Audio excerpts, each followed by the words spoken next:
estimados participantes. La Unidad de Telesalud del Instituto Nacional de Salud del Niño les da la bienvenida. El día de hoy presentamos un tema muy importante y que debe ser de interés general, por lo que hemos invitado a la licenciada especialista Marita Penau Chauca, enfermera asistencial del Servicio de Quemados de nuestro instituto, quien expondrá cuidados al niño quemado en la etapa aguda. Con ustedes queda la licenciada Penau. Puede empezar, licenciada. Muchas gracias. Buenas tardes con todos. Bueno, el día de hoy vamos a hablar de un tema que es muy importante, que son los cuidados del niño quemado en etapa aguda. Bueno, primero vamos a definir qué son las quemaduras. Las quemaduras vienen a ser todo trauma térmico producido por la acción de diferentes agentes, que pueden ser físicos, químicos o biológicos.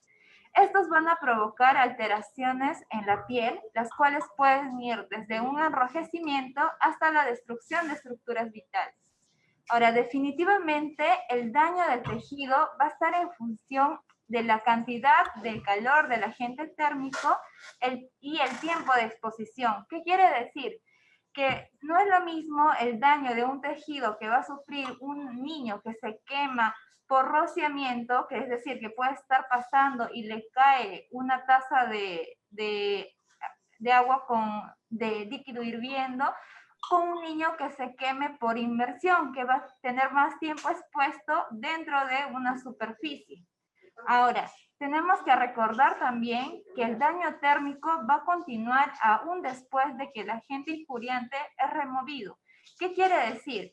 Por ejemplo, no solamente basta que si un niño se quema y mete, por decir, un miembro inferior, el miembro inferior, por ejemplo, el pie, mete dentro de una olla con agua hirviendo, no solamente basta con sacar este pie del niño de esa olla de agua hirviendo, sino que tenemos que hacer aún más para evitar que este daño térmico continúe y avance y se profundice.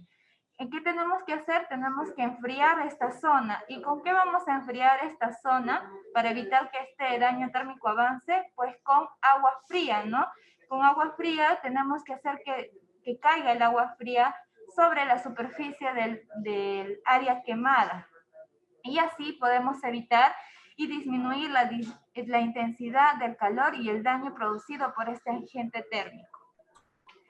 Ahora, vamos a ver sobre la situación de las quemaduras en los niños, ¿no? Las quemaduras, como sabemos, representan un problema de salud público debido a que están relacionados a factores socioculturales y de extrema pobreza en países de vías del desarrollo como el nuestro. Por ejemplo, podemos observar que la edad de los niños que sufren mayor quemaduras, la mayor del 50%, son niños menores de 5 años. Y que el agente térmico que causa estas quemaduras mayormente viene a ser los líquidos y la mayoría, más del 50%, se producen en casa, dentro del hogar. Ahora, como hemos dicho, las quemaduras pues son producidas por diferentes tipos de agentes, ¿no? Dentro de los agentes físicos tenemos los agentes térmicos, que son sólidos, líquidos o gases, es decir, pueden ser líquidos calientes, pueden ser lo que son el aceite, ¿no? ¿no?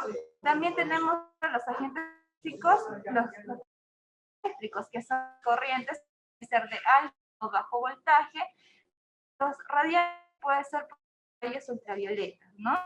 Entre los agentes químicos, los cáusticos, que pueden ser ácidos o los alcalis, y dentro de los agentes biológicos pueden ser seres vivos como insectos, medusas, peces, etc. Ahora, vamos a ver esta gráfica donde donde vamos a observar más o menos el porcentaje con los cuales son causados estas quemaduras. Vemos que en el Instituto Nacional de Salud del Niño, en el servicio de quemado, el mayor porcentaje de niños se queman con líquido, seguido de fuego y posteriormente lo que son corrientes eléctricas. Ahora, también tenemos que saber cómo se clasifican las quemaduras, pero para eso vamos a hablar sobre la piel. Es el órgano más extenso que nosotros tenemos, comprende el 15% del peso corporal y es un tejido complejo que está compuesto de diferentes células. También observamos que cumple diferentes funciones, entre son funciones de protección, percepción, termorregulación, excreción, absorción, metabolismo. Ahora, también podemos señalar que la epidermis es capaz de que haya una verdadera acción. Y una vez que la piel es dañada, también el medio interno se va a ver. Ahora, acá podemos observar las capas de la piel. La piel tiene 3 capas, son la epidermis, dermis y hipodermis. Una vez que ya sabemos cuáles son las capas de la piel, podemos clasificar las quemaduras. Podemos clasificarlas según profundidad y también podemos clasificarlas según profundidad. Tenemos las quemaduras del primer grado, quemaduras de segundo grado y quemaduras de tercer grado. Ahora, vamos a ver las características de cada tipo de quemadura. En la quemadura de primer grado vamos a observar una piel de aspecto seca, eritematoso, no va a haber flictemas, es decir, no va a haber ampollas, no va a haber exudación, y el tejido dañado es simplemente la capa superficial de la piel, es decir, la epidermis. En cuanto a dolor, va a haber hipersensibilidad, va a haber ardor al momento que podamos tocar esa piel dañada. Y en cuanto a la evolución, esta piel se epiteliza en 3 a 5 días, no va a dejar cicatriz. Por ejemplo, tenemos las quemaduras solares, ¿no? Cuando vamos a la playa y nos quemamos, por así decirlo, es una quemadura de primer grado que nosotros mismos vemos que con el pasar de los días, esta quemadura, la piel va a regenerar y no nos deja cicatriz. Ahora, en cuanto a las quemaduras de segundo grado, en las quemaduras de segundo grado tenemos quemaduras de segundo grado superficial y quemaduras de segundo grado profundo. Vamos a ver primero vamos a hablar sobre las quemaduras de segundo grado superficial. El aspecto de este tipo de quemaduras, vamos a observar una piel donde hay flictemas, donde hay ampollas, es eritematoso, ¿no? Y el tejido dañado, como observamos, va a ser la epidermis y también parte de la dermis. El dolor, vamos a observar que estos pacientes tienen una intensidad de dolor muy alta, ¿no? Porque acá se encuentran las terminaciones nerviosas. Entonces, también va a haber hiperestesia al contacto, ¿no? Y en cuanto a la evolución, este tipo de quemaduras se va a epitelizar en 7 a 14 días y no va a dejar cicatriz. Por ejemplo, tenemos quemaduras, ¿no? Con aceite, agua, ¿no? Quemaduras con objetos calientes también como plancha, por ejemplo. Y el otro tipo de quemaduras de segundo grado es la quemadura de segundo grado profunda. Acá en este tipo de quemaduras vamos a observar la piel, un aspecto punteado rojo sobre un fondo blanquecino, como observamos acá. Ahora, ¿cuál es el tejido dañado en este tipo de quemaduras? Va a ser la epidermis y la dermis completa. Ahora, en cuanto a dolor, va a haber hiperestesia al contacto. El dolor, va a haber poco dolor. ¿Por qué? Porque ya parte de las superficies, de las superficies nerviosas van a estar dañadas, ¿no? Ahora, este tipo de quemaduras, la curación va a durar en 1 mes o más. Sí, puede dejar cicatriz, ¿no? Y a veces pueden precisar, ¿no? Pueden requerir cirugías, ¿no? Y acá tenemos, por ejemplo, las quemaduras ocasionadas por llama, ¿no? Fuego, ¿no? Quemaduras eléctricas, entre otros. Y el otro tipo de quemaduras son las quemaduras de tercer grado, ¿no? Como observamos, este tipo de quemaduras, la piel, vamos a observar una superficie seca, dura, ¿no? Acartonada, son como tipo escaras, que su color va a ser variable, desde un blanco nacarado, un marrón o hasta un negro, ¿no? Ahora, el tejido dañado va a ser la destrucción de todo el espesor de la piel, ¿no? Va a haber una afectación de todas las capas de la piel. Ahora, en cuanto al dolor, acá generalmente ya no hay mucho dolor, pero no hay dolor en la parte de la piel dañada. Sin embargo, en los bordes circundantes a la quemadura, sí vamos a observar que sí hay presencia de dolor. Ahora, en este tipo de quemadura, la evolución va a ser lenta, ¿no? Va a existir este riesgo de infección también, y acá sí o sí necesita el paciente un tratamiento quirúrgico, y vamos a observar también que este tipo de quemaduras sí van a dejar cicatriz, ¿no? Por ejemplo, acá son las quemaduras que son producidas, ¿no? Por fuegos, ¿no? Entre otras. Ahora, como ya hemos visto, la quemadura lo clasificamos según la profundidad, y ahora vamos a ver cómo se clasifica la quemadura según extensión. Según extensión, nosotros podemos, se utiliza, ¿no?, el diagrama de Long y Browder. Este tipo de diagrama se basa en diferencias de proporciones del cuerpo del niño según edad y área anatómica. Acá podemos observar que mientras más pequeño es el niño, la proporción de la cabeza va a ser más grande a comparación de un adulto, ¿no? Ahora, este tipo de diagrama lo podemos usar, pues, ¿no?, en un centro especializado, ¿no? Pero, por ejemplo, si nosotros queremos calcular la extensión de la quemadura de una manera más fácil, podemos utilizar esta regla de la palma de la mano. Esta regla de la palma de la mano es una forma fácil y rápida de determinar la extensión de la quemadura en niños y adultos. ¿Qué quiere decir? Que tenemos que considerar la palma de la mano del paciente, no de la enfermera, del médico, no, sino del paciente, como equivalente al 1% de la superficie corporal total. Como observamos acá, no es todo, la palma equivale a todo, la palma, los dedos, todo, pero del paciente. ¿Y qué vamos a hacer? Vamos como que a sobreponer un área correspondiente a la palma de la mano sobre el área quemada para así poder calcular la extensión. Por ejemplo, acá vemos en el dibujo, ¿no?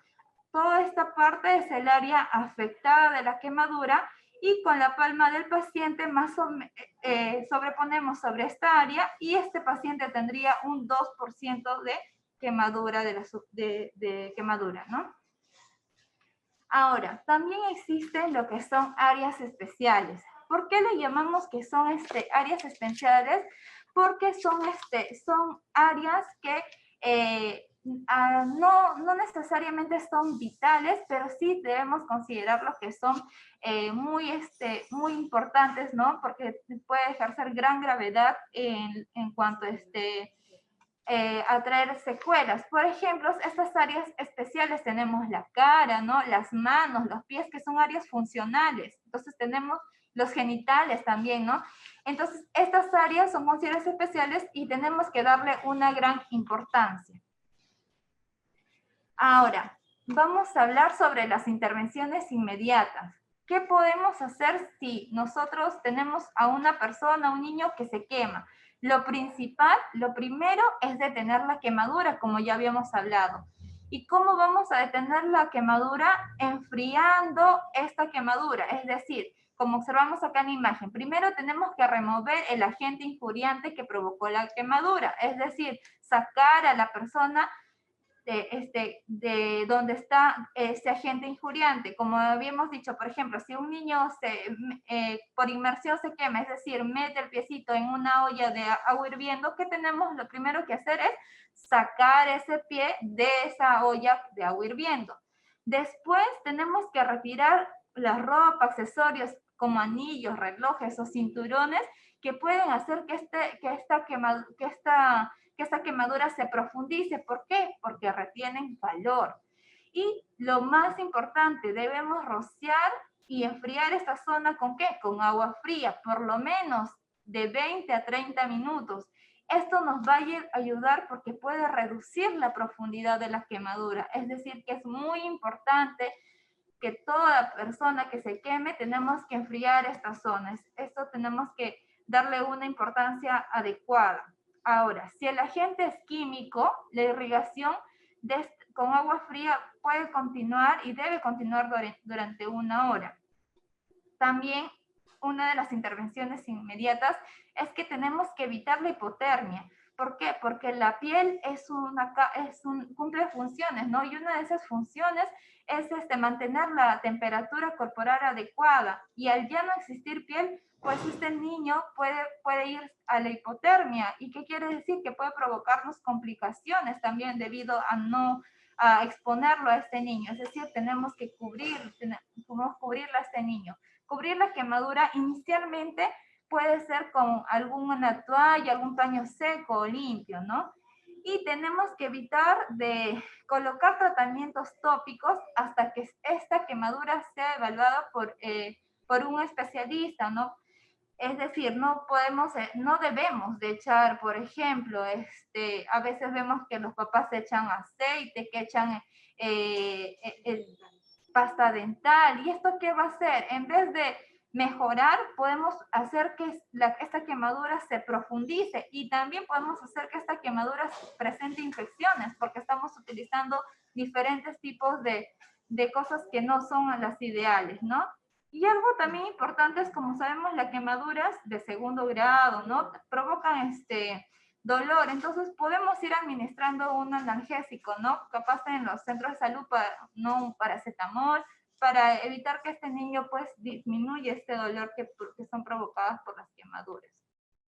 Ahora, en cuanto a la evaluación inicial en el lugar del accidente, ¿no? Siempre tenemos que recordar que debemos establecer que las vías aéreas estén permeables y si nosotros sospechamos que es una quemadura, ¿no? Por fuego, muy probablemente es que haya una injuria inhalatoria, entonces se debe administrar oxígeno al 100%.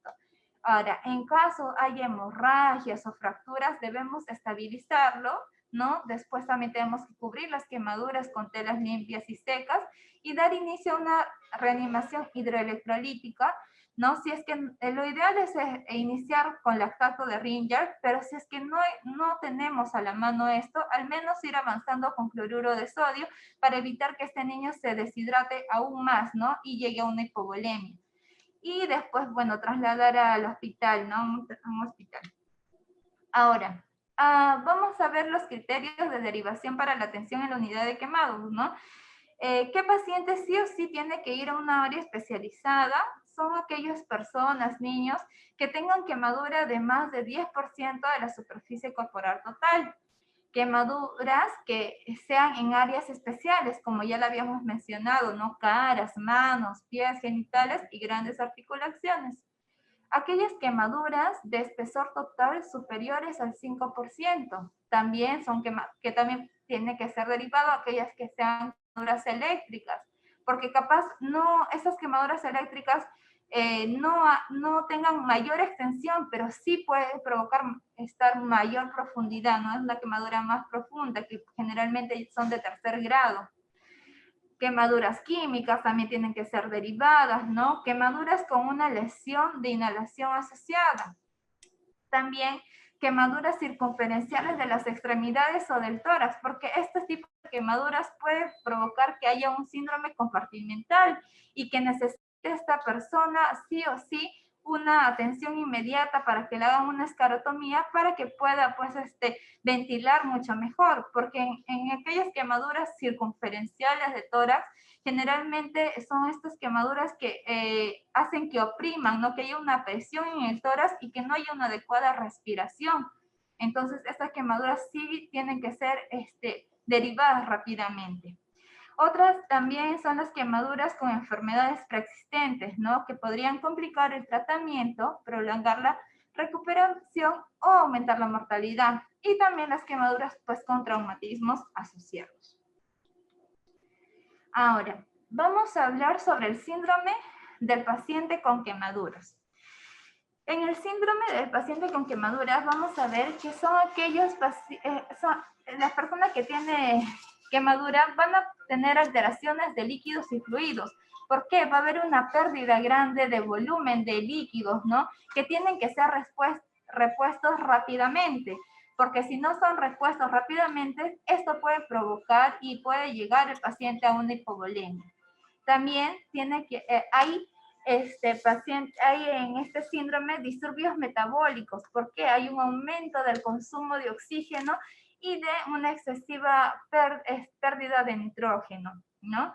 También va a haber, el paciente puede presentar contaminación bacteriana de tejidos debido a que la piel está dañada, ya no ejerce su función inmunológica, entonces cualquier bacteria puede causar hasta shock sépsico, ¿no? Una sepsis. Y también vamos a ver que estos pacientes pueden tener complicaciones de órganos vitales, ¿no? En el cerebro, ¿no? Debemos ver cómo está el paciente, si está despierto, ¿no? Hasta las primeras horas, por la gran cantidad de adrenalina, ¿no? Que hace que provoca estas quemaduras, el paciente va a estar bien alerta, ¿no? Pero conforme pasar de las horas, podemos observar que capaz el paciente puede presentarse soporoso, ¿no? Entonces, todas estas cosas tenemos que evaluar. En el corazón vamos a ver que un paciente va a estar taquicárdico, ¿no? Puede haber arritmias, ¿no? En cuanto a los riñones, vamos a observar y tenemos que ver, ¿no? Ver la diuresis del paciente, porque puede ser que llegue a la oliguria o anuria. Entonces, tenemos que observar y los signos y síntomas, ¿no? de estos pacientes para evitar que se nos compliquen.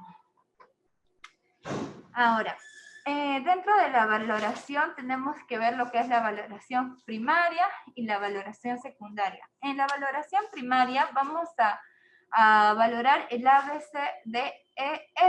¿Qué quiere decir? En el A tenemos que ver lo que es el mantenimiento de las vías aéreas, ¿no? Tenemos que ver que el paciente tenga las vías aéreas permeables, ¿no? Y también acá, por ejemplo, evaluar si es una quemadura circunferencial, ¿no? Porque como ya habíamos mencionado, puede provocar, ¿no? Un síndrome compartimental que haga que no haya una adecuada ventilación. La B, que es la respiración. C, que es circulación, ¿no? En caso de controlar las funciones vitales, ¿no? Cómo está su frecuencia cardíaca, ¿no? También en caso, por ejemplo, que haya hemorragias, control de hemorragias, ¿no? La D, que es el estado neurológico, ¿no? Ver cómo está el paciente. Esto lo podemos evaluar a través de la escala de Glasgow, ¿no? Que evaluamos lo que es la función motora, verbal y ocular, ¿no? En cuanto quiere decir a lo que es exposición y el control ambiental, ¿no? Acá es algo muy importante, como ya lo habíamos mencionado, es prevenir la hipotermia. Si bien vamos a exponer al paciente para poder evaluar, ¿no? De qué grado, cómo son las características de esta quemadura, pero solamente para la evaluación. Posteriormente tenemos que abrigar a este paciente para causar que haya hipotermia y que se complique no por las quemaduras, sino se puede complicar por esta hipotermia. Y F, que es la reanimación pues, hidroelectrolítica, ¿no? Con fluidos proporcionales al tamaño de las quemaduras. Tenemos que utilizar, si no tenemos, como hemos mencionado, el lactato de Ringer, podemos usar el cloruro de sodio, ¿no? Se sugiere iniciar la resucitación con fluidos a un ritmo de 20 cc por kilo por hora. Y ya posteriormente, pues cuando llegamos a un centro hospitalario, podemos realizar ajustes más exactos. Y algo muy importante es evaluar lo que es la diuresis, ¿no? Tenemos que mantener la diuresis al menos de la persona a 1 cc por kilo por hora.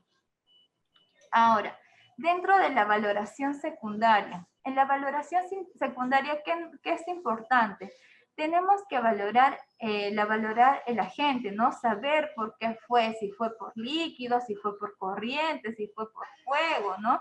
Es muy importante, ¿no? Porque no va a ser lo mismo, por ejemplo, que un niño se queme por inmersión, por ejemplo, por un mecanismo de inmersión, que el niño va a estar más tiempo expuesto en este agente térmico a que sea por rociamiento, ¿no? También tenemos que valorar la situación de la ocurrencia, ¿no? En qué hora, el día y la hora en que ocurrió esta quemadura. ¿Por qué? Porque en un paciente quemado, las primeras 48 horas son muy importantes para poder hidratarlo, porque recordemos que un paciente quemado es un niño que está deshidratado y lo ideal, lo que tenemos que hacer es reponer esta hidratación dentro de las primeras 48 horas. Entonces es muy importante. También estimar la profundidad, ¿no? Tenemos que ver que si la quemadura es de primero, segundo, tercer grados. Ya tenemos que valorar la extensión de la quemadura, ¿no? Como ya hemos hablado anteriormente, usando el diagrama de Long y Browder. Y también, bueno, algo más rápido y más fácil podemos usar pues con la palma de la mano. Pero lo ideal es usar el diagrama. La localización, ¿no? La localización, ver si son en áreas especiales que ya hemos hablado, que son las caras, lo que son el pie, la mano, los genitales, ¿no? Tenemos que ver, bueno, los criterios de hospitalización, ¿no? Si es una quemadura por ejemplo, de segundo grado superficial, sabemos que se va a regenerar, ¿no? Pero si vemos que es una quemadura de segundo grado profundo o tercer grado, nosotros ya sabemos que de tercer grado sí o sí va a necesitar un injerto, es decir, que tiene que ser derivado sí o sí también a un hospital, ¿no? Las condiciones agravantes, tenemos que ver si es un niño no solamente con quemadura, sino que puede ser un niño que tenga diabetes, puede ser un niño que tenga una malnutrición, ¿no? Esas son las condiciones agravantes. Y las condiciones sociales también es importante. Por ejemplo, puede ser un niño que haya sufrido quemadura por un maltrato, ¿no? Que debemos estar alertas hasta en estas situaciones, ¿no?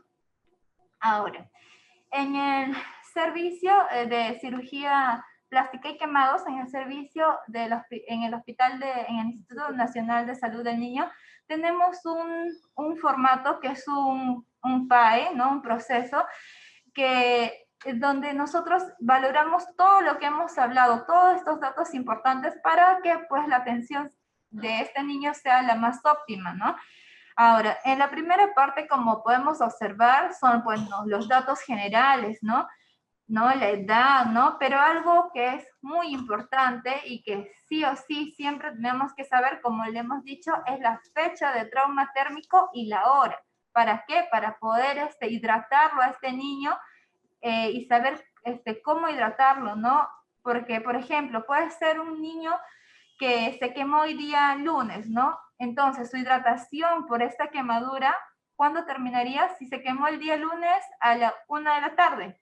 Su hidratación por quemadura se terminaría el día miércoles a la 1 de la tarde. Ahora, también puede ser que un niño se queme, por ejemplo, se haya quemado a las 8 de la mañana, el día lunes a las 8 de la mañana, y nos llega al servicio el día lunes, pero a las 4 de la tarde, y durante estas horas no ha recibido ningún tipo de hidratación. Entonces, una vez que llega al servicio, nosotros tenemos que ver cómo poder reponer estos líquidos que debieron pasar durante estas horas. También en este formato del PAE de ingreso, ¿no? Que esto realizamos al ingreso que entra el niño, ¿no? Al servicio.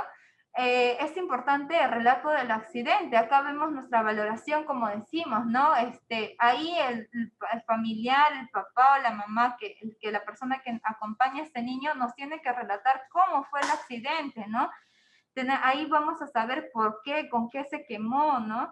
Y qué es lo que aplicó inmediatamente después de la quemadura, ¿no? A veces hay niños, hay familiares, ¿no? Que nos dicen, no, señorita, lo que le apliqué fue aceite, ¿no? O le apliqué, en vez de aplicarle agua, le echó alguna crema dental. Entonces, tenemos que saber qué lo aplicó, porque de esto también vamos a saber si capaz esta quemadura ya puede ser una quemadura infectada, ¿no? Ahora, también es importante preguntarle, ¿no? Al familiar si lo llevó a algún establecimiento de salud, ¿no?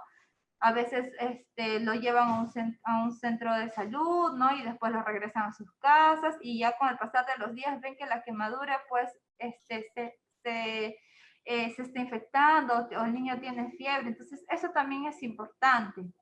Y nosotros ahí en el servicio, este formato que tenemos, este PAE, lo hacemos según la teoría de Virginia Henderson, ¿no? Según las necesidades básicas, ¿no? Por ejemplo, acá en lo que es necesidad de respirar, ¿no? Acá evaluamos, ¿no? Los signos vitales, ¿no? Vemos si el niño tiene tos o no, si está con secreciones, evaluamos lo que son los ruidos, ¿no? Si hay roncantes, sibilantes, ¿no? Vemos lo que es el pulso, si el niño tiene cianosis o no, el llenado capilar también, que es muy importante. En la segunda necesidad también evaluamos lo que es la necesidad de comer y beber adecuadamente, ¿no? Ahí nosotros preguntamos la hora del último alimento antes que sufra la quemadura, ¿no? Después de que sufrió la quemadura, si ha consumido algo, ¿no? En cuanto a la alimentación, ¿no? ¿Con qué se alimenta este pequeño, ¿no? ¿Cómo ha sido su apetito antes, ¿no? Y después de la quemadura, si ha tenido náuseas, si ha vomitado, ¿no?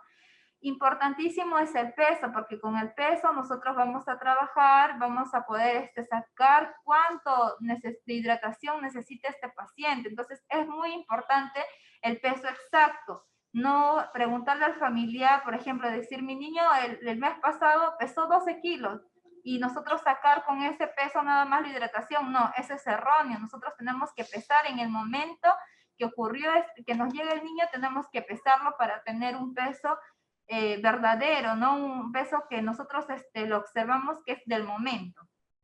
¿No? También acá colocamos datos, ¿no? de exámenes de laboratorio, ¿no? Cómo están las proteínas, la glucosa. Generalmente, pues, cuando el niño se quema, la glucosa, pues, hay un aumento de la glucosa, ¿no? Hay una... y que si nosotros observamos que hay un aumento de la glucosa, sabemos que es normal, ¿no? Por la quemadura, pero nosotros tenemos, bueno, nosotros no pedimos, ¿no? Pero sí sugerir al médico que pida una evaluación para saber si la glucosa está dentro de sus valores normales, ¿no? El hematocrito, vemos que cuando el niño recién se quema, hay una hemoconcentración, es decir, sus valores de hematocritos son elevados. Entonces, nosotros también debemos pedir un control de ¿no? Pedir al médico que solicite un control de este hematocrito, ¿no? Para que ver el verdadero valor que tiene. Los electrolitos también es importante para ver si están alterados o no. Y algo que también es muy importante es considerar lo que son los volúmenes de líquidos ya administrados, porque puede ser que este niño llegue acá al hospital, pero anteriormente haya ido a otro establecimiento de salud, ¿no? Y entonces tenemos que ver cuánto de volumen más o menos ha pasado, ¿no? En otro establecimiento de salud y en la emergencia, y este volumen también son considerados como parte de nuestro balance hídrico. Otros datos que también nosotros le solicitamos, ¿no? Que es la hora de última micción, ¿no? Capaz no nos digan un valor exacto, ¿no? Pero sí nos va a decir un valor aproximado, ¿no? Por ejemplo, la mamá nos puede decir, sí, señorita, orinó, no sé, más o menos como una taza de orina, más o menos, ¿no? Y ahí nosotros vamos viendo si este niño ha orinado, las características de esta orina, que también es importante, ¿no? Si es clara, si es colúrica, ¿no? Vamos a ver si es colúrica, ya sabemos que le falta líquidos, ¿no? La densidad urinaria que se le toma ahí en el servicio, ¿no? Nosotros tenemos un urodensímetro que a través del cual nosotros valoramos esta densidad y vamos viendo si el niño requiere mayor líquido o no, ¿no? Si está con sonda vesical, ¿no? Si ha hecho deposición o no, vamos viendo todos estos datos, ¿no? Ahora, en la necesidad de moverse y mantenerse a posturas adecuadas. Vemos la fuerza muscular, cómo está este niño después que se quemó, si la fuerza muscular está conservada, si ha disminuido, si no se puede movilizar, ¿no? Y la posición recomendada, ¿no? Si es un niño que se quemó, por ejemplo, lo que es la parte de las nalgas, ¿no? De la parte del tórax posterior, entonces tenemos que colocar a este niño en posición de cúbito ventral, ¿no? También es importante esto. También valoramos la necesidad de dormir, ¿no? Vamos a ver cuántas horas, preguntamos, ¿no? ¿Cómo es en casa este niño, ¿no? ¿Cuántas horas duermes, ¿no? la necesidad de escoger la ropa adecuada, ¿no? Si se viste de acuerdo a la estación, la temperatura también vamos a poder medirla, ¿no? Vamos a ver cómo está este niño. ¿No? En cuanto a la necesidad de mantener la higiene corporal, ¿no? Vamos a ver las condiciones de higiene, si está buena, si es mala, ¿no? Cómo está la piel, ¿no? Si está turgente, si está seca, si presenta edema y dónde presenta esta edema, ¿no? Acá nosotros también calculamos ¿no? La superficie quemada, ¿no? Y ponemos, ¿no? Cuándo ha sido la última curación y con qué le estamos curando al niño. ¿No? Vemos también, tenemos que poner los datos, ¿no? Si este niño tiene síndrome comportamental, ¿no? Si se le realizó esclerotomía o no, ¿no? Cómo están las zonas de las áreas no quemadas, ¿no? Porque puede ser un niño que se quemó y a la vez se cayó, ¿no? Entonces, puede tener edemas, ¿no? También vemos si el niño tiene pediculosis, si tiene dermatitis, ¿no? Y si requiere rasurado, ¿no? Acá en el servicio, bueno, todo niño que se quema lo que es cara, ¿no? Y cuero cabelludo sí o sí necesita ser rasurado para poder evaluar y valorar el área exacta que ha sufrido esta quemadura. Y también tenemos que pedir el consentimiento de los padres, ¿no? Si acepta o no acepta este rasurado, ¿no? En cuanto a la necesidad de evitar peligros ambientales, ¿no? Tenemos que valorar el nivel de conciencia, ¿no? Lo que es la evaluación del dolor, el riesgo de caídas, preguntar si este niño es alérgico, ¿no? A alimentos o algún medicamento, si ha tenido hospitalizaciones anteriores, vacunas completas, ¿no? Y si tiene algún antecedente patológico también, ¿no? También es importante lo que es la otra necesidad de comunicarse, ¿no? ¿Cómo está este niño? Vemos si hay alteraciones en el habla, si expresa sus miedos, cómo está después de esta quemadura, ¿no? Para poder no solamente brindar nuestros cuidados en la parte física, sino también en la parte emocional, en la parte psicológica de este niño, ¿no? Cómo está este niño, cómo están los padres, ¿no? Si viven con ambos padres, todos estos datos son importantes, ¿no? De qué religión es, ¿no? Cuáles son sus creencias, ¿no? Sus creencias en salud, sus creencias religiosas. Y la otra necesidad de ocuparse en algo, ¿no? Ver su grado de instrucción de este niño, el grado de instrucción de los padres, en qué se ocupan, ¿no? También es importante, ¿no? También la necesidad en actividades recreativas, ¿no? ¿Qué juguete es preferido, ¿no? Para los niños y siempre decimos que le traigan, ¿no? Al niño un juguete para que pueda sentirse, no como en casa, pero al menos pueda tener algo que es especial para este niño, ¿no? El grado de instrucción de la madre, ¿no? Y cuáles son sus necesidades de aprendizaje. Como vemos, este es un formato que es un proceso, no es un PAE que la realizamos al ingreso, que no solamente nos ayuda a brindar el cuidado en la parte aguda de este quemado, sino también nos ayuda a brindar un cuidado más holístico, ¿no? No solamente al niño, sino también conocer datos importantes de la familia, ¿no? Que nos van a ayudar a brindar un cuidado mucho mejor a este paciente. Ahora, después de realizar toda esta valoración, vamos a ver los diagnósticos de enfermería. Vamos a mencionar 3 diagnósticos que son los más prioritarios en este paciente. Entre ellos es el primero, que es volumen de líquidos deficientes relacionado a la permeabilidad capilar, secundario a trauma térmico evidenciado por taquicardia, ¿no? Oliguria, hiperglucemia, hemoconcentración.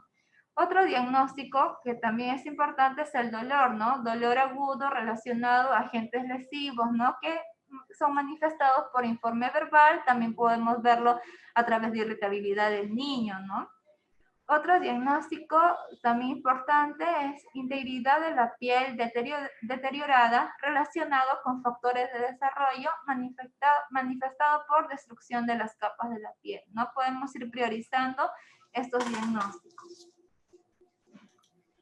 Ahora, por ejemplo, vamos a ver en este diagnóstico, que fue el primero que mencioné, en el volumen de líquidos deficientes, ¿no? Relacionadas a la permeabilidad capilar, secundario a trauma térmico, evidenciado por taquicardia, oliguria, hiperglucemia, hemoconcentración, tenemos que observar, ¿no? Y que ver lo que es la parte de la hidratación, lo que es el equilibrio hídrico también. Ahora, todo niño pues que recibe grandes cantidades de líquidos, nosotros tenemos que tener unas metas terapéuticas de la hidratación. Es decir, tenemos que valorar, ¿no? La diuresis de este niño, que tiene que ser un cc por kilo, mínimo un cc por kilo por hora, ¿no? Entonces acá también vemos que es muy importante el peso, ¿no? A través de la diuresis nosotros podemos observar, ¿no? Si este niño está hidratado adecuadamente o capaz necesita mayor líquidos o capaz le estamos sobrehidratando, ¿no? Entonces es muy importante lo que es la diuresis. La densidad, nosotros tenemos que tratar de mantener la densidad dentro de 1015 a 1020, ¿no? Las funciones vitales, que si bien es cierto no van a estar normales, pero tenemos que tratar de mantener casi normales estos signos vitales, ¿no? La albúmina, que tiene que estar más o menos en 3.5, el sodio en 120, ¿no? La glucemia en 80, un hematocrito de 30%, ¿no? Ahora, en cuanto a la resucitación hídrica, ¿no? Como habíamos mencionado anteriormente, el paciente quemado es un paciente deshidratado y las 48 horas desde que sufre la quemadura este niño son muy importantes para poder nosotros hacer la resucitación hídrica. Nosotros en el servicio usamos dos fórmulas, ¿no? Que nos sirven como guía para poder hidratar al paciente. Usamos la fórmula de Rosenthal en aquellos niños que sufren menos del 20% de quemaduras y la fórmula de Carvajal aquellos niños que sufren más del 20% de superficie quemada, ¿no? Ahora, ¿en qué consiste esta fórmula? En la fórmula de Rosenthal, en el primer día tenemos que administrar al niño un volumen total al 10% del peso. Y en el primer día, el 50%, es decir, la mitad del volumen total, tiene que pasarnos durante las primeras 8 horas y los otros 50% del volumen total las siguientes 16 horas. Y en el segundo día se le administra un volumen total al 5% del peso del paciente. Por ejemplo, tenemos un niño que pesa 12 kilos, ¿no? Y tiene un porcentaje de quemadura de 15%. Entonces, ¿qué fórmula usamos? La que hemos mencionado, la de Rosenthal. Entonces, este niño, en el primer día tenemos que pasar un volumen total de 1.200, pero este 1.200, el 50%, es decir, la mitad, que es 600 en las primeras 8 horas y los otros 600 en las 16 horas restantes. Esto es en el primer día. En el segundo día se tiene que pasar, como hemos dicho, un volumen total del 5% del peso. Quiere decir, en este caso, un volumen total de 600 cc en 24 horas. Esos son para niños que han sufrido menos del 20% de quemaduras. ¿Y qué hacemos cuando tenemos un niño que sufre una quemadura mayor del 20%? Tenemos que guiarnos con la fórmula de Carvajal. ¿Qué nos dice esta fórmula? Igual, ambos, como le hemos dicho, son las 48 horas las principales para hacer esta resucitación hídrica. En la fórmula de Carvajal, en el primer día se tiene que administrar 2.000 mililitros por la superficie corporal total más 5.000 mililitros de la superficie corporal quemada. Ahora, este volumen, de la misma manera, el 50% del volumen total se lo administra en las primeras 8 horas y el otro 50% restante en las 16 horas restantes. Y en el segundo día nos dice que tenemos que pasar un volumen de 1.500 mililitros de superficie corporal total más 3.750 mililitros de superficie corporal quemada. Este volumen que nos sale tenemos que administrarle en las 24 horas restantes. Ahora, nosotros como administramos gran cantidad de líquidos, es muy importante para nosotros el balance hídrico, ¿no? Tener que hacer nuestro balance hídrico, ver nuestros ingresos y nuestros egresos, ¿no? En los ingresos considerar lo que es nuestro endovenoso, la vía oral, ¿no? Y si administramos albúmina o paquete globular, también considerar los medicamentos, lo que es la nutrición enteral, ¿no? Y en cuanto a sus egresos, la diuresis, que ya volvemos a recalcar que es muy importante, que nos va a decir, ¿no? Si estamos administrando la cantidad de líquidos necesarios a este paciente, ¿no? También en egresos vamos a ver que puede haber pérdidas de fluidos gastrointestinales, ¿no? Puede haber vómitos, ¿no?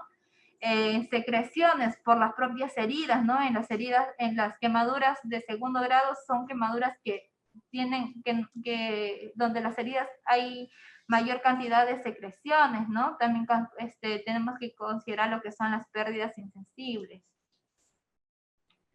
Ahora, algo que tenemos que recordar, que en el paciente gran quemado, sí o sí este paciente tiene que tener una vía de perfusión adecuada, tiene que tener una sonda vesical, porque de esta manera podemos calcular nuestra diuresis a horario, ¿no? Y tiene que tenerlo pues una sonda de nutrición enteral también para poder iniciar tempranamente esta nutrición.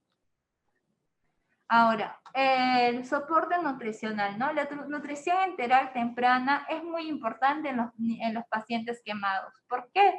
Porque va a disminuir el hipermetabolismo, ¿no? Va a mejorar el balance de nitrógeno, va a mantener la integridad de la mucosa intestinal, va a disminuir también la estancia hospitalaria, miren, va a preservar la función gastrointestinal, disminuye la translocación bacteriana intestinal y también pues, observamos que este tipo de nutrición es menos costosa que la nutrición parenteral, ¿no? Entonces es muy importante iniciar lo más temprano que se pueda la nutrición enteral en aquellos pacientes pues no gran quemados. Ahora, vamos a hablar sobre la prevención de las quemaduras. Todo lo que hemos hablado podíamos obviarlo si nosotros prevenimos la quemadura, porque sabemos que las quemaduras es algo que se puede prevenir y de esta forma podemos evitarle al niño no solamente un trauma físico, sino también un trauma psicológico. Entonces tenemos que siempre hablar nosotros a nuestros familiares, a nuestros amigos sobre la prevención de quemaduras, ¿no? Tenemos que hacerles ver que estas quemaduras se pueden prevenir. Entonces debemos decirles, ¿no? Que no debemos dejar que nuestros niños jueguen cerca del horno o cocina. Nosotros observamos cuando los padres nos relatan cómo se quemó su niño. Generalmente, ¿qué nos dicen? Que mi niño agarró, estaba moviendo la tapa del horno y eso hizo que la olla de agua hirviendo se le caiga sobre ellos. Entonces, tenemos que hacer que no, que este lugar, que la cocina, sea un lugar donde los niños no tengan que estar paseando por ahí, porque puede hacer que provoque una quemadura. Ahora, también al cocinar, ¿no? Debemos colocar los mangos de las ollas en las partes traseras de la cocina, nunca en la parte de adelante, porque un niño, por más pequeño que sea, se puede empinar y ¿qué va a hacer? Va a jalar este mango de la olla y ¿qué va a provocar? Va a provocar que este niño sufra una quemadura. Ahora, otro muy común, otro caso como se queman los niños muy común es cuando dejan ollas o algún objeto que contenga líquidos calientes en el piso, ¿no? Entonces no debemos colocar en el piso ningún recipiente que contenga líquidos calientes, porque el niño puede estar pasando, puede estar jugando, se tropieza y se quema, mete el piecito, puede caerse dentro de esta olla o que se dejó en el piso, ¿no? Entonces debemos de recordarles que no debemos colocar nada que tenga objetos calientes en el piso.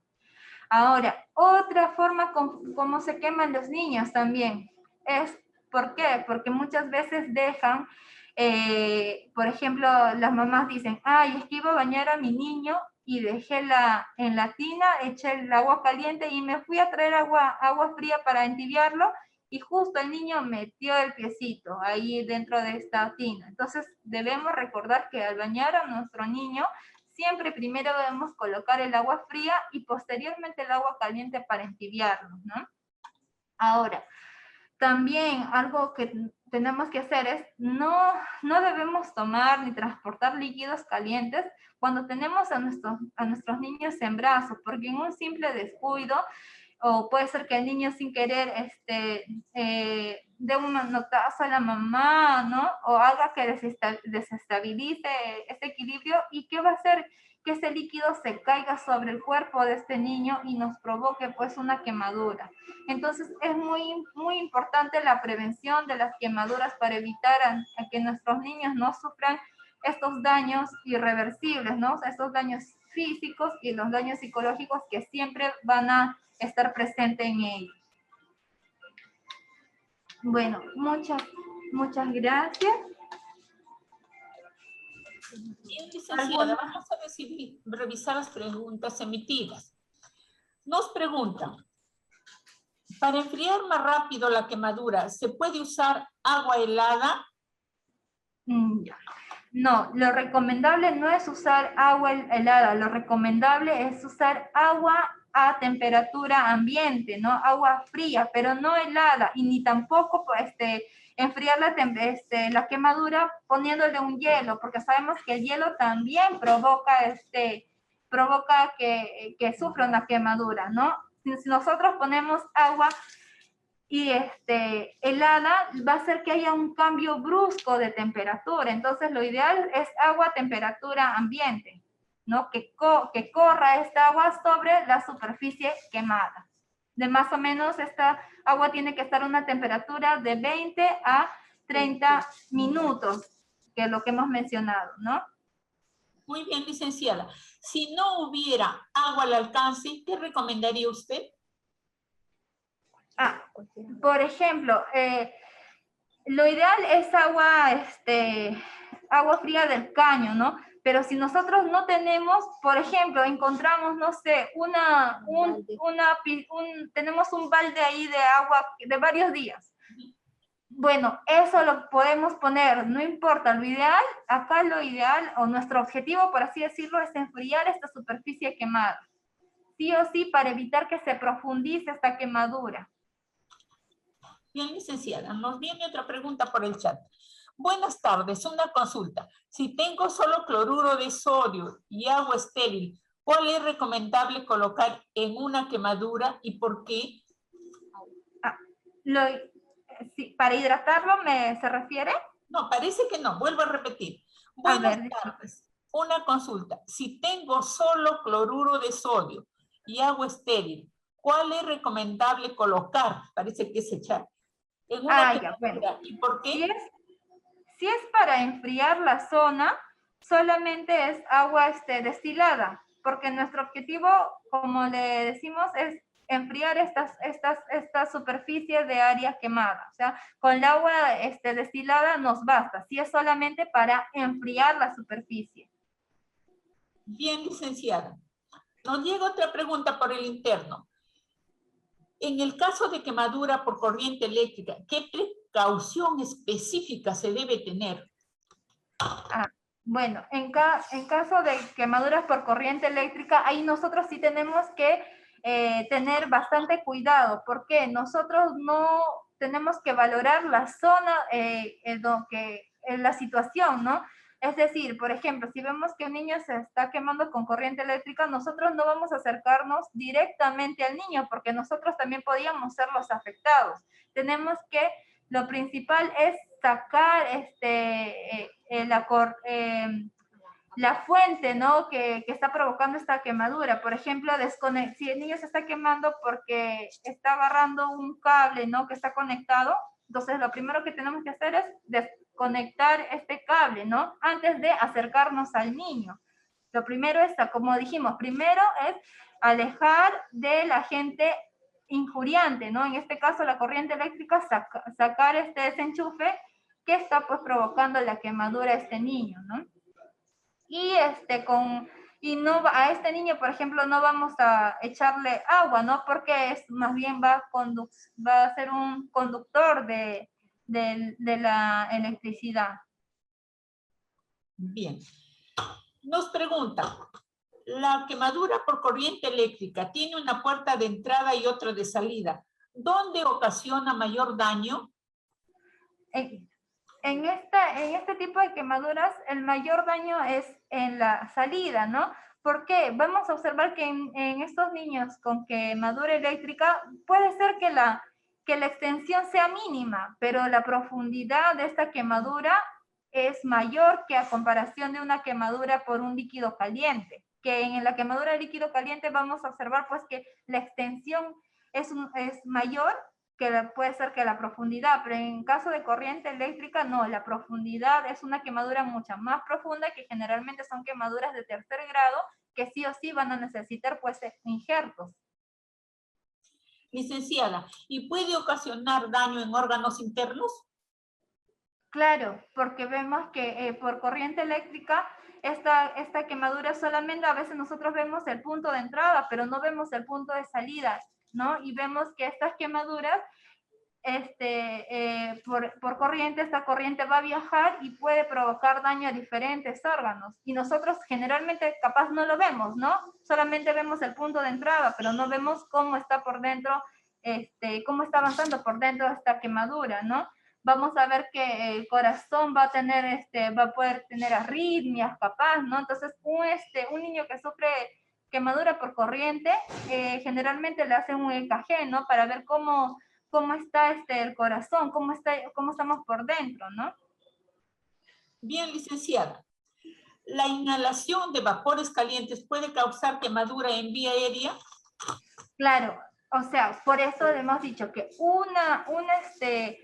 un tipo de quemadura que necesita inmediatamente ser trasladada a un centro especializado son justamente este tipo de quemaduras por inhalaciones a fuego, ¿no? Porque nosotros también, ¿no? Generalmente no es visible, ¿no? Pero podemos, al ir a los centros ya especializados, vamos a ver que puede tener una injuria inhalatoria. ¿Por qué? Porque por dentro también va a haber edema, así como en un niño cuando se quema por líquidos calientes, el edema nosotros lo vemos pues en la piel, no vemos los lictemas, todo, pero aquellos niños que se queman por vapores, vamos a ver que por dentro se producen estos edemas que generalmente a simple vista no son vistos, ¿no? Este edema va a ir en aumento. Muy bien, licenciada. Por el momento no tenemos más preguntas, más bien les dicen desde Arequipa. Felicitaciones, colega, muy buena ponencia, gracias y bendiciones. Muchas gracias. ¿Qué os parece? Es que vamos a agradecer. Le agradecemos, licenciada, y la felicitamos. Ha hecho una exposición muy didáctica en la que ha compartido sus conocimientos y su experiencia. Gracias. Por favor, sus palabras finales al público presente. Bueno, agradecer a todos por su tiempo, ¿no? Y por la importancia que le estamos dando a las quemaduras, ¿no? Porque de verdad que podríamos decir que al menos en el Instituto Nacional de Salud del Niño, y que estoy casi segura que en otros centros de salud, en otros hospitales también se dan, que este es un servicio que nunca disminuye la cantidad de pacientes, siempre llegan niños quemados y como hemos dicho, estas quemaduras se pueden prevenir, aunque nosotros nos parezca capaz poca importancia de hablar a las personas allegadas a nosotros sobre la prevención de quemaduras, no. Esto no tiene poca importancia, más bien es un tema muy importante, prevenir las quemaduras, evitar estos daños físicos y, muy importante, psicológicos.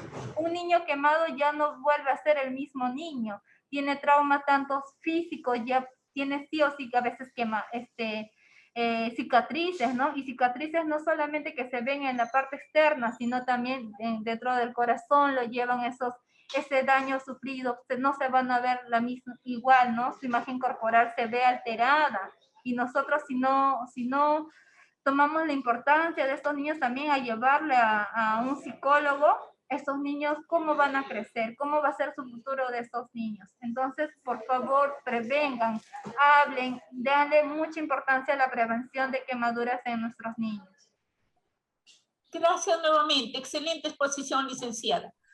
También agradecemos a todos los presentes, a todos los que nos siguen y les invitamos a continuar con nuestras telecapacitaciones. Los esperamos el día miércoles, el viernes a la 1:00. Y les recordamos que todos estos interesantes temas quedan colgados en la página web y canal de YouTube de Telesalud del Instituto Nacional de Salud del Niño. Muy buenas tardes a todos. Muchas gracias. Nada, licenciada.